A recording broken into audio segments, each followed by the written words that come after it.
Las cartas de Primera, Segunda y Tercera de Juan. Primera de Juan es en realidad una carta anónima, pero Segunda y Tercera de Juan fueron escritas por alguien llamado el Anciano. Ahora, el lenguaje y el estilo de estas tres obras son idénticos entre ellos y al Evangelio de Juan, así que la mayoría de las personas piensan que todas vinieron del discípulo al que Jesús amaba. Ese podría ser Juan, el hijo de Zebedeo, uno de los 12 apóstoles, o podría ser otro Juan que estaba entre los primeros discípulos de Jesús, conocido como Juan el Anciano. Sea el Juan que fuera, él estaba ahora en su vejez y supervisando una red de comunidades de iglesias en casas que probablemente estaban alrededor de la antigua ciudad de Éfeso. Ahora, por las pistas dentro del Evangelio y de estas cartas, parece que estas comunidades estaban formadas en su mayoría por judíos seguidores de Jesús, quienes habían recientemente pasado una crisis que motivó a Juan a escribir estas cartas. Él menciona que un grupo de personas se han separado de estas iglesias. Estos ya no reconocen a Jesús como el Mesías de Israel o como el Hijo de Dios, y están levantando hostilidad entre aquellos que permanecieron fieles en las iglesias. De hecho, Segunda y Tercera de Juan abordan claramente este conflicto. Segunda de Juan es una advertencia a una iglesia en una casa en específico. Habían personas que negaban a Jesús. Juan las llama engañadoras y probablemente vendrían buscando validación o apoyo, y la comunidad de esta iglesia no debe ofrecérselos. Tercera de Juan está escrita a un miembro de una de esas iglesias en casas, un hombre llamado Gayo, y el anciano le pide que reciba a misioneros legítimos que llegarán pronto. Él tiene que decirle que lo haga, porque el líder de esta comunidad de iglesia, Diótrefes, está actuando como un idiota y está rechazando a cualquiera que esté asociado con Juan el anciano. Y así, estas cartas nos dan un panorama de la tensión y el conflicto a los que Juan se enfrentaba en estas iglesias. Y Primera de Juan fue escrita como una respuesta a todo esto, una especie de control de daños.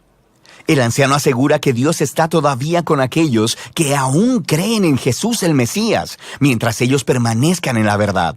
Así que todo esto nos ayuda a entender lo especial de Primera de Juan, que en realidad no es una carta propiamente dicha. Se lee más como un sermón poético enviado a estas iglesias. Juan dice que él no está comunicando información nueva. De hecho, casi todas las ideas y palabras clave en Primera de Juan surgen de las enseñanzas de Jesús en el Evangelio de Juan. Así que el objetivo de Juan es recordar y persuadir a estos cristianos para que permanezcan firmes en lo que ya dicen creer. Las cualidades poéticas del sermón de Juan son realmente geniales. Él no desarrolla sus ideas de manera lineal o lógica. Más bien, él usa una técnica de retórica antigua muy conocida llamada amplificación. De manera que Juan tiene solo unas pocas ideas centrales que quiere comunicar acerca de la vida, la verdad y el amor. Él va a darle vueltas a estas ideas de manera repetida, ofreciendo un énfasis o ángulo ligeramente diferente. Él usa mucho la hipérbole y los contrastes marcados con imágenes simples de luz y oscuridad, amor y odio, bien y mal. Pero no te dejes engañar por la simplicidad de Primera de Juan. Esta obra es muy profunda. Primera de Juan tiene una clara introducción y una clara conclusión, y los ciclos del sermón en medio de ambas no siguen ningún diseño literario rígido.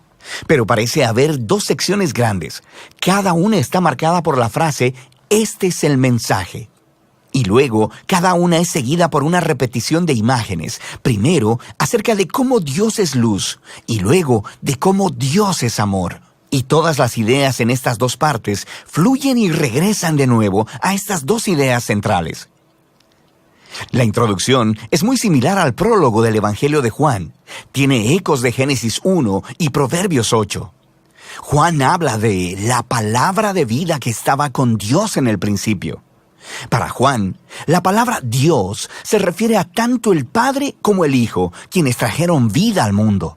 Así que aquellos que vieron y escucharon y tocaron al Hijo son llamados nosotros. Juan se está refiriendo a él mismo y a los apóstoles, quienes fueron testigos oculares de Jesús. Así que ahora nosotros tenemos un mensaje para ustedes, la siguiente generación de seguidores de Jesús.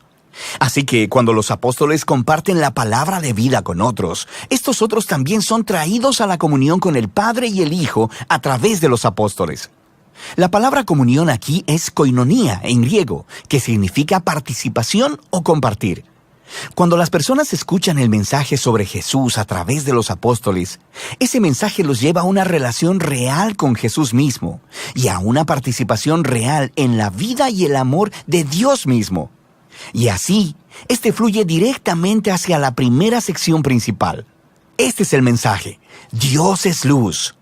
Este es el mensaje de los apóstoles, que el Dios revelado en Jesús es luz. Así que, si las personas quieren participar en la vida misma de Dios a través de Jesús, deben seguir caminando en la luz, y esta es una imagen realmente genial. Pero, ¿qué significa? Para Juan, significa guardar los mandamientos de Jesús. Y eso es difícil. Así que cuando fallas, la muerte expiatoria de Jesús cubrirá tus pecados, y entonces eres llamado una vez más a levantarte y a obedecer las enseñanzas de Jesús. Pero, ¿cuál de sus enseñanzas?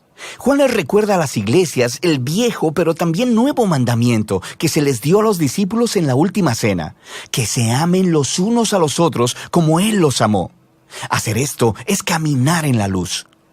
Entonces, si la luz de Dios está brillando ahora a través de Jesús, entonces quiere decir que la oscuridad del mundo está pasando, lo cual también significa que los hijos de Dios en este momento tienen victoria sobre el pecado, la maldad y la muerte que reina en el mundo. Así que eso lleva a Juan a retar a las iglesias: no amen al mundo, porque éste también pasará. Él específicamente se está refiriendo aquí al orgullo y la corrupción sexual. Estos problemas probablemente estaban conectados con el conflicto que estaba sucediendo en las iglesias. De manera que esto lleva a Juan a advertir a las iglesias acerca de estas personas que han abandonado las comunidades y quienes niegan a Jesús como el Mesías. Juan les llama los antimesías y engañadores, pero está confiado en que aquellos que conocen la verdad acerca de Jesús son en realidad los verdaderos hijos de Dios. Y ellos son amados por el Padre y muestran que son parte de la familia de Dios cuando hacen justicia y cuando se aman los unos a los otros, a diferencia de los engañadores que están generando enojo, conflicto y división. Esta es la transición a la segunda sección principal del sermón. Este es el mensaje de los apóstoles. Dice Juan que Dios es amor. Por lo tanto, los hijos de Dios deben amarse unos a otros y evitar el odio. No sean como Caín de Génesis 4, dice Juan. Su odio le llevó a asesinar a su hermano. Pero para los cristianos, el amor se define como la entrega de tu vida como sacrificio por el bienestar de otros. Eso es lo que hizo Jesús, y cuando los hijos de Dios confían en ese amor a favor de ellos, son cambiados. Entonces Juan advierte una vez más acerca de los engañadores. En esta ocasión los llama falsos profetas. Cuando ellos niegan que Jesús es el Mesías, aparentan que están hablando por parte de Dios. Pero Juan les dice que prueben los espíritus. Si alguien dice hablar por parte de Dios, pero no se enfoca en Jesús como el Hijo de Dios crucificado, estos no están hablando de parte de Dios, dice Juan. Los verdaderos hijos de Dios centrarán toda su vida en el Jesús crucificado y resucitado, porque es ahí donde el corazón de Dios se revela verdaderamente. En la cruz vemos que Dios es completamente un ser de amor sacrificial, y ese amor es lo que mueve a los seguidores de Jesús a amar a otros de la misma manera. Y cuando las personas conocen a este Dios de amor, eso les quita el temor y la angustia para siempre. Esto es parte de lo que Juan quiere decir cuando habla de tener victoria sobre el mundo. Cuando te das cuenta de que Dios te ama tanto, que está loco por ti, a pesar de tus fallas y fracasos más profundos, ese amor se convierte en algo que ancla tu vida completa. Este amor es resultado de confiar en el Jesús crucificado. Llega por medio de confiar en el testimonio de Dios sobre Jesús, dado por el Espíritu. Y es lo mismo que confiar en el mensaje de los apóstoles acerca de Jesús. Y cuando el amor de Dios te atrapa, abre la vida eterna.